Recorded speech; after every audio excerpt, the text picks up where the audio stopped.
আসসালামু আলাইকুম রহমতুল্লাহি ওয়া সম্মানিত দর্শক,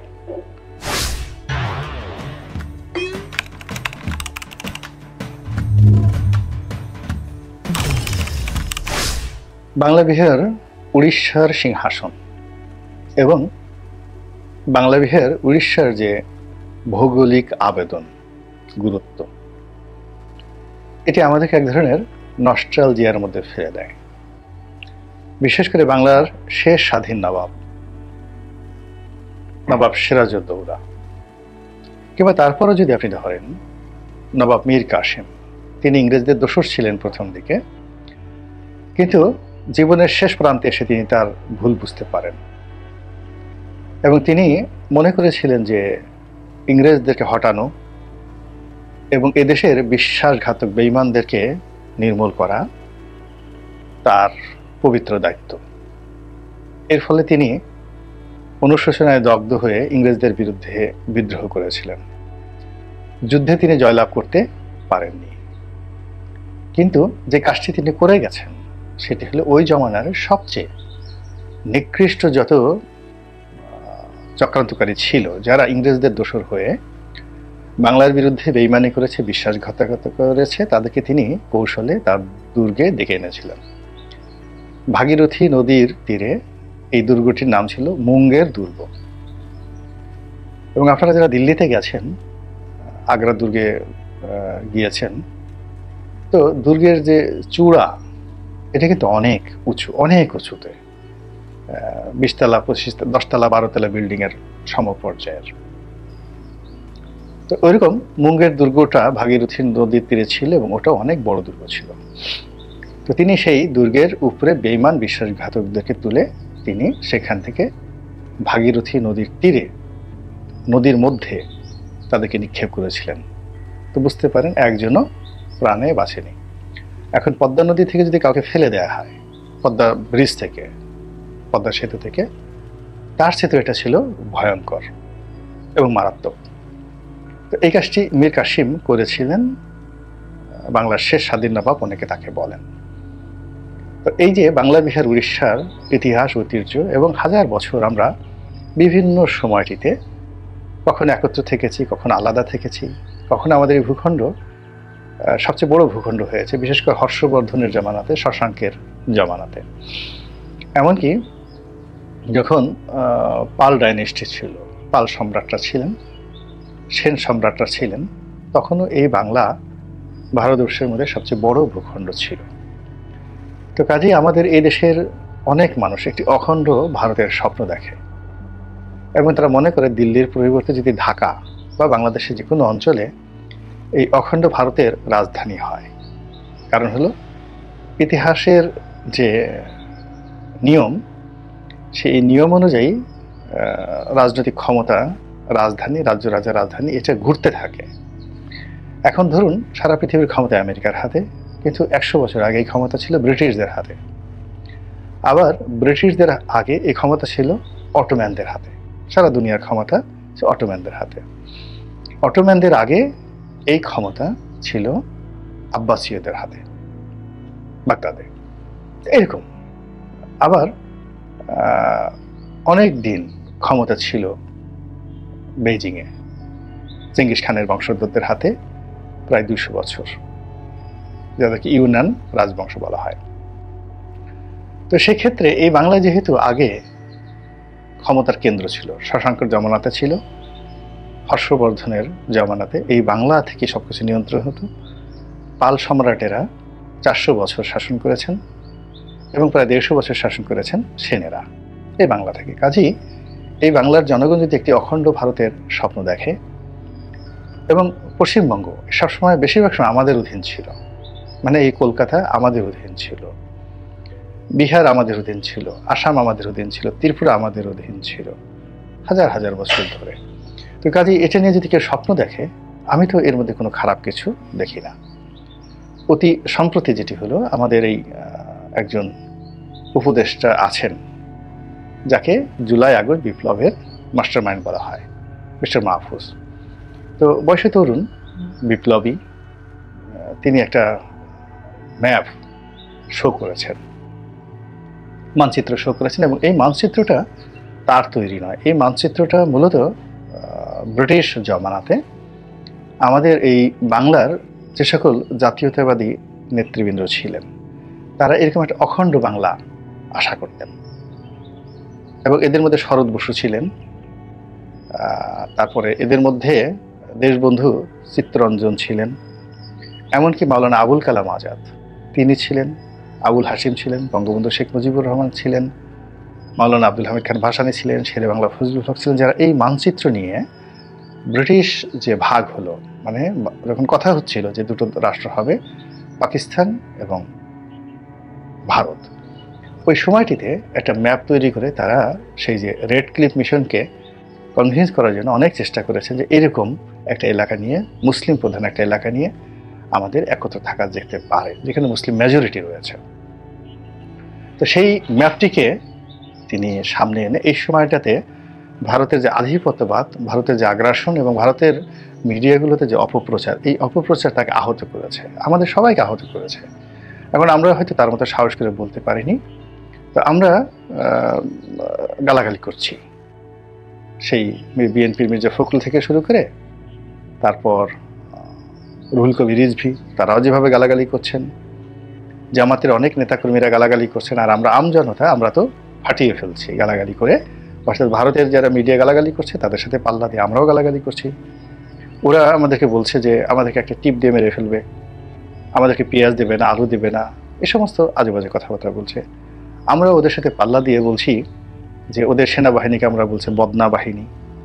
বদনা বাহিনী তাদের বদনা নিয়ে বাংলাদেশের দিকে মার্চ, বাংলাদেশের বিরুদ্ধে সার্জিক্যাল স্ট্রাইক করার জন্য ভারতের বদনা বাহিনী আমাদের দিকে আসছে। আবার আমাদেরকে ঠাট্টা করে এর চেয়ে তো জঘন্য কথা ভারতের পত্রপত্রিকায় কিন্তু লেখা হচ্ছে, মিডিয়ায় বলা হচ্ছে, সোশ্যাল মিডিয়াতে বলা হচ্ছে, নানা রকম কথাবার্তা। এবং ডক্টর মোহাম্মদ ইউনূস এখন যারা লোকজন আছেন তাদেরকে নিয়ে এরকম বাজে কথা বলছে। এবং এটা হলো স্বাভাবিক, দুটো রাষ্ট্রের মধ্যে যে একটা স্বাভাবিক প্রতিযোগিতা রয়েছে, এটি ভারতের জন্য খারাপ না, আমাদের জন্য খারাপ না, এটা জাতীয়তাবোধ জাগ্রত করে, আমরা করছি। কিন্তু আমাদের মধ্যে কিছু মানুষ আছেন যারা খুবই শান্তিপ্রিয়, ভীষণ রকম শান্তিপ্রিয়। তারা মনে করছেন থাক না, ভারত ভারতের জায়গায় থাক, বাংলাদেশ বাংলাদেশের জায়গায় থাক, কেউ কাউকে আসলে ডিস্টার্ব করাটা ঠিক হবে না। কি দরকার? ভারত এখন যে কোনো বিষয়ে বিশ্বের একটা পরাশক্তি, ভারতের সঙ্গে তো আমরা যুদ্ধ করে পারবো না। ভারতের অনেক আধুনিক মরণাস্ত্র রয়েছে, সৈন্যর সংখ্যা বেশি। এরপর ভারতের সঙ্গে আমাদের যে বাণিজ্যিক সম্পর্ক, আমাদের খাদ্য, আমাদের শিল্প কলকারখানার যে যোগান, এটার একটা বিরাট অংশ ভারত থেকে আসে, তুলনামূলকভাবে কম সময় এবং কম মূল্যে। কাজে কি দরকার ভারতের সঙ্গে এই শত্রুতা করার জন্য? ফলে এই যে যারা গ্রুপটি, তারা, আমি নেতিবাচক কিছু বলছি না, তারা দেশপ্রেমে উদ্বুদ্ধ হয়েই বলতে গেলে একেবারে মিস্টার মাহফুজ, যিনি এরকম একটা স্ট্যাটাস দিয়েছেন যে একটা যুদ্ধ অনিবার্য বা যুদ্ধ করা দরকার, এরকম কি যেন আমি ওরকমভাবে দেখিনি। তো সেখানে তিনি একটা শব্দ ব্যবহার করেছেন। এখানে আমি একটা কথা বলি, আমাদের দেশে অনেক ইউটিউবার বা অনেক জ্ঞানীগুণী ব্যক্তি তারা একটি শব্দ ব্যবহার করেন, আদতে।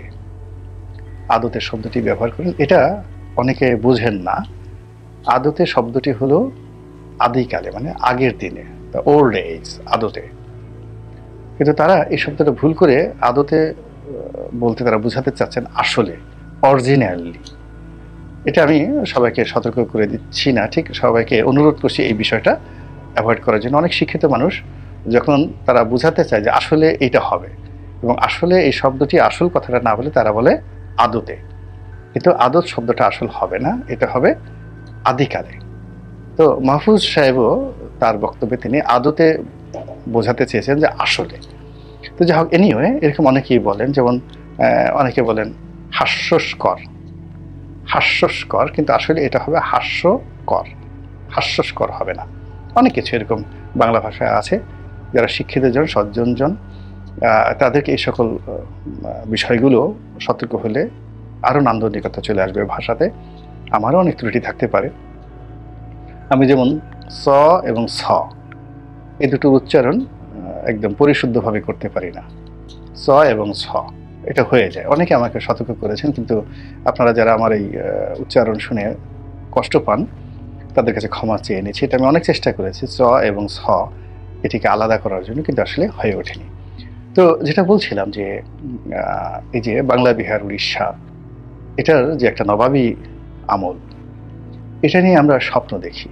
আমি নিজেও কিন্তু ইতিহাসের ছাত্র হিসেবে বহুবার স্বপ্ন দেখেছি যে না, কলকাতার পরিবর্তে কলকাতা দুই বাংলা একত্র হবে, বৃহত্তর একটা বাংলা হবে, এবং আমরা সেই নবাবী আমলের ফিরে যাব। আমাদের একজন নবাব থাকবে, রাজা থাকবে, আমাদের একজন প্রধানমন্ত্রী থাকবে, যে বিশ্ব মানচিত্রে অ্যাটলিস্ট 70 কোটি মানুষের প্রতিনিধিত্ব করবে বাংলা, বিহার, উড়িষ্যার প্রধানমন্ত্রী হিসাবে। এরকম স্বপ্ন কিন্তু ছোটকাল থেকে, একেবারে 6-7 থেকে কিন্তু আমি ইতিহাস পড়ছি এবং তখন থেকে এভাবে করে এসেছি। তো কাজেই এটা কিন্তু এই সময়টিতে এসে বহুলভাবে আলোচিত হচ্ছে। এখন প্রশ্ন হলো যে এটি সম্ভব কিনা। আমি বলছি এটি সম্ভব। আমাদের কিচ্ছু করতে হবে না।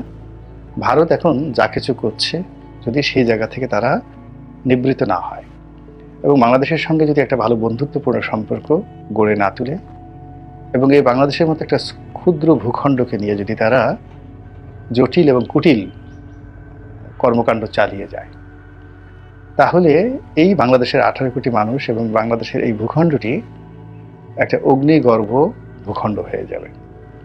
এবং সেই ভূখণ্ড থেকে আগামীতে যদি বাংলা, বিহার, উড়িষ্যার একটা নবাবী চালু হয়ে যায়, এটা খুব আশ্চর্য হওয়ার মতো কিছুই নয়। এর কারণ হলো, ভারত কতদিন হলো স্বাধীন হয়েছে, আমরা কতদিন হলো স্বাধীন হয়েছি? হাজার হাজার বছরে, অন্ততপক্ষে 1000 বার আমাদের এই মানচিত্র পরিবর্তন হয়েছে। মধ্যযুগে তো বলতে গেলে প্রতি বছরই মানচিত্র পরিবর্তন হতো। এখনো দেখেন এই গত 50 বছরে আমাদের মানচিত্র কতবার পরিবর্তন হয়েছে। এই বঙ্গোপসাগরে একটা দ্বীপ জেগে উঠেছে, ওটা জন্য মানচিত্র সংশোধন করতে হয়েছে। দহগ্রাম, আঙ্গুরপোতা, ছিটমহল নিয়ে আমাদের মানচিত্র পরিবর্তন করতে হয়েছে। এরপরে যখন সর্বশেষ শেখ হাসিনার সঙ্গে ভারতের যে চুক্তি হলো, সেই চুক্তি অনুযায়ী আমরা এই যে বেরুবাড়ি দিলাম এবং 2 বিঘা করিডোর পেলাম, এটা নিয়ে ভারতের প্রায় 8000 একর জমি আমাদের মধ্যে এসেছে। আমাদের প্রায় 6-7 হাজার একর জমি তাদেরকে দিতে হয়েছে। ফলে মানচিত্র পরিবর্তন হয়, অহরহ পরিবর্তন হয়, জাতিসংঘের পরিবর্তন হয়, পতাকাও পরিবর্তন হয়ে যায়। এটা এমন কিছু নয় যে এটা করা যাবে না, কিন্তু বাস্তবতাটা বুঝতে হবে যে আমরা সত্যিকার অর্থে এমন কিছু করছি কিনা যা কিনা আমাদের সর্বনাশ ডেকে আনবে এবং আমাদের ক্ষতির কারণ হয়ে দাঁড়াবে এবং আমাদের অস্তিত্ব বিলীন করে দেবে। আমি মনে করি না, আমরা খুবই একটা শান্তিপ্রিয় জাতি এবং এখন আমরা মনের মধ্যে তো অনেক চিন্তা করি। আপনি বলুন তো, বাংলাদেশের এমন কোনো যুবক যুবতী, এমন কোনো বৃদ্ধা আছে কিনা যেখানে একটা ভালো বাড়ির কথা চিন্তা করে, অথচ তার ভালো বাড়ি নেই? অনেক লোক আছেন যারা আমেরিকাতে যেতে চায়, কিন্তু আমেরিকা যাওয়ার সামর্থ্য তাদের নেই। কল্পনায় মানুষের অনেক কিছু থাকে। তো সেক্ষেত্রে বাংলা, বিহার, উড়িষ্যা নিয়ে আমাদের কল্পনা সবসময় ছিল, আগামীতেও থাকবে। এখন এই কল্পনা বাস্তবায়ন করার জন্য আমরা যদি ভারতের সঙ্গে যুদ্ধ করি, অসম যুদ্ধ করার চেষ্টা করি, তারপরে ভারতে ইনসার্জেন্সি চালাই, তারপরে ভারতের স্বার্থবিরোধী কাজ করি, ভারতকে খণ্ড বিখণ্ড করার জন্য, ছোট করার জন্য নানা কর্মকাণ্ড করি, এটা কোনো অবস্থাতেই সমর্থনযোগ্য নয়। কিন্তু দেখা গেল যে আমাদের সুকর্ম আর ভারতের কুকর্ম এমন একটা পরিস্থিতি তৈরি হয়ে গেল, সেই পরিস্থিতিতে বাংলা, বিহার, উড়িষ্যা একত্র হতে পারে, এটা অস্বাভাবিক কিচ্ছু না। এই কিছুদিন আগে আপনি দেখেন 60-এর দশকে নাসেরের প্রেসিডেন্ট গামাল আব্দেল নাসের, তার জমানাতে সিরিয়া সরকারিভাবে সিদ্ধান্ত নিল যে তারা এখন থেকে নাসেরের অধীন, অর্থাৎ মিশরের অধীন থাকবে। এই ঘটনা এই যুগে হতে পারে, কোনো যুদ্ধ নাই, কিছু নাই, একটা রাষ্ট্র তার স্বাধীনতা বিসর্জন দিয়ে একটা মাত্র নেতার যে ব্যক্তিত্বের কারণে তার অধীনে তারা একটা প্রভিন্স হিসেবে থাকার জন্য তারা সেইভাবে রেজুলেশন করেছিল। এতে বেশি দিন আগের ঘটনা নয়। আবার ধরুন সিঙ্গাপুর এবং মালয়েশিয়ার কথা। সিঙ্গাপুর স্বাধীন হতে চায়নি, যখন স্কোপ আসলে তারা মালয়েশিয়ার সঙ্গে থাকতে চেয়েছে, কিন্তু মালয়েশিয়া তাদেরকে নেয়নি। বলছে যে না, এটা একটা জেলেদের পল্লী, এখানে এরা চুরি করে, চামারি করে, এদের সঙ্গে থাকলে আমাদের সভ্যতা বিনষ্ট হবে। তারা সিঙ্গাপুরকে নেয়নি। তো এরকম অনেক কিছু এই পৃথিবীতে ঘটে, যেটা পরিবেশ এবং পরিস্থিতির কারণে ঘটে যায়।